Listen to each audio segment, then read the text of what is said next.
Hello and welcome to a review of honestly one of my favorite Lego sets, the Chrome Crusher from Rock Raiders.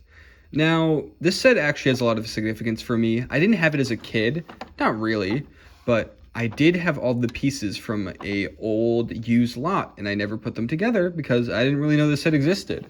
I did see the cannon and this part, and I think there were some fragmented parts of the set.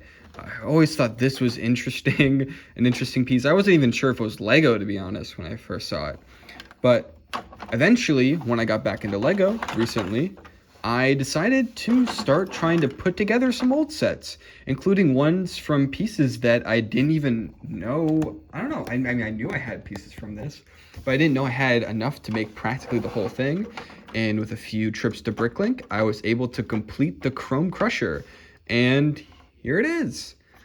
This was the first Lego set I rebuilt in this manner. It took a long time, a lot of dedication, but I was able to do it, and I'm really happy with this set. I honestly love it. And today we're going to talk about why I think so fondly of it. There we go. Is that better or worse? I can't even tell anymore. I don't know who I am. So, this is a Rock Raider set. I think it retailed for 30 bucks back then. Don't know. It comes with one minifigure, and it comes with this Chrome Crusher, which is very cool, and we're going to look at it in a second. But first, we're going to look at the minifigure. This is Axel. He's more or less the mascot for Rock Raiders, being the most prominent character and the one who the iconography of kind of carried over to the sequel or reboot, Power Miners, with this helmet coming back. And he's very simple. Like a lot of other Rock Raiders characters, he sort of has a very humanistic character design, but with a few added elements to kind of spice him up. He has a unique face. He's ready for action. He's got these weird sideburns, which I guess you could interpret as straps for this helmet, which he usually wears. He can have it without or with this little green visor. And he has some chrome bronze printing on there for his overalls. And I don't know, I just find him very charming. I love the Rock Raiders gang and just how they're very different, but the art style kind of brings them all together. It's almost like they have their own little TV show that they hang out in. And this is, I don't know, a really fun figure. And I don't know, I'll take any Rock Raiders figure I can get.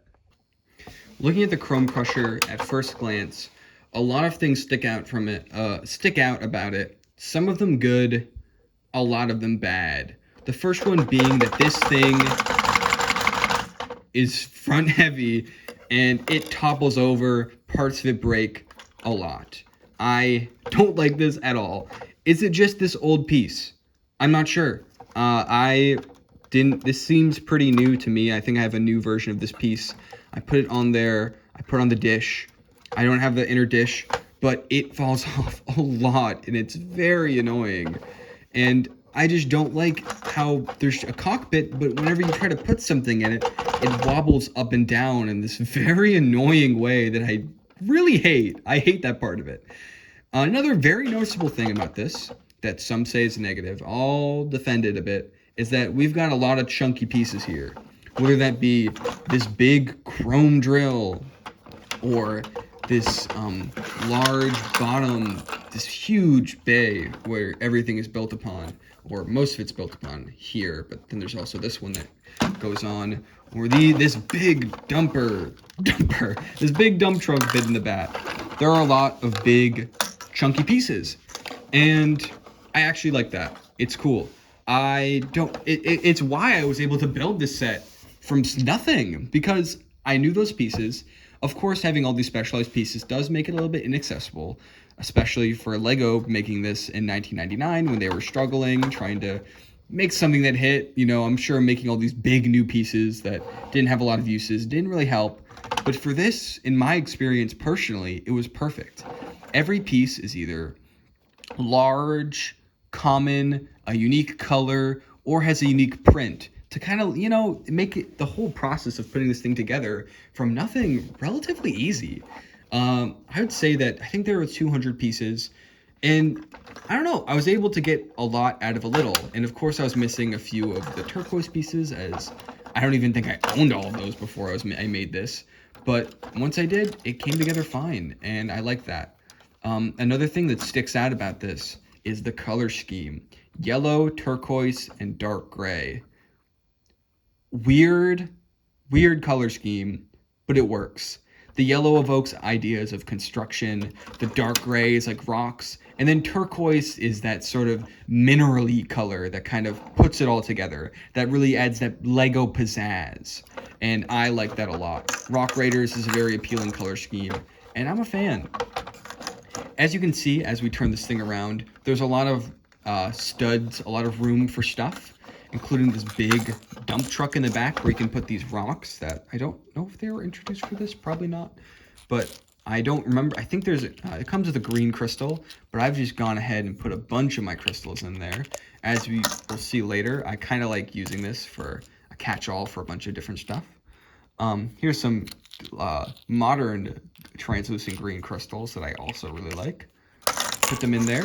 And on the top, there is this cannon of sorts. Now, this actually is an interesting gimmick. Originally, this shot a light, and it does not do that anymore.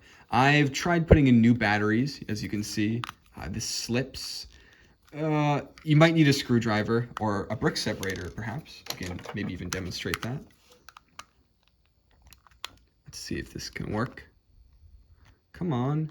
I'm scared of breaking this. I'm scared of breaking this, to be honest. But, I want to open it so bad. But it actually used to shoot a light, which is cool. And if you put, depending on the translucent piece, it would make a different light, which is a really cool gimmick. And very much not necessary, but it adds a uniqueness to the set. Like, yeah, it's the one with the weird cannon that has the colors.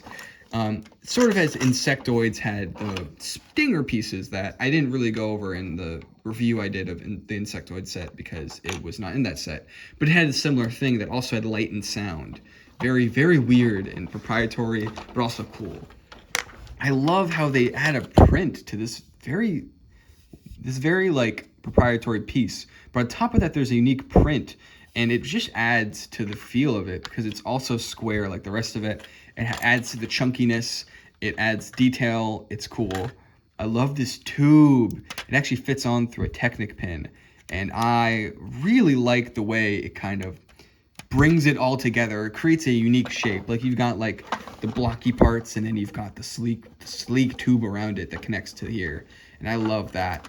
In the back, you've got some space for weapons or mining tools, and there's an engine in there, which is cool. You can remove it if you want to include more guys, because one thing I love about this is that there is a lot of breathing room to add your own stuff to it, whether that be the other Rock Raiders characters, like you can add Girl, I forget her name, she's a cool character, I don't remember her name though. This guy, I think his name's Bandit, I don't really have the full of this guy, but you can add all these Rock Raider characters and stuff, and it just feels homely. Like, I just love decorating this thing with a bunch of weird stuff. A lot of people in the Rock Raiders or Power Miners fan base have strong opposing opinions about the other theme. If you like Power Miners, you probably think Rock Raiders is basic and lame. If you like Rock Raiders, you probably think Power Miners is a little bit too extreme. But I like both themes, and I think adding the rock monsters to this adds a fun little crossover element. And I just love decorating it with a bunch of them, you know, adding in, I don't know, anything. Just more stuff to make it feel like a base of sorts, and that also helps weigh it down if you put stuff in the front.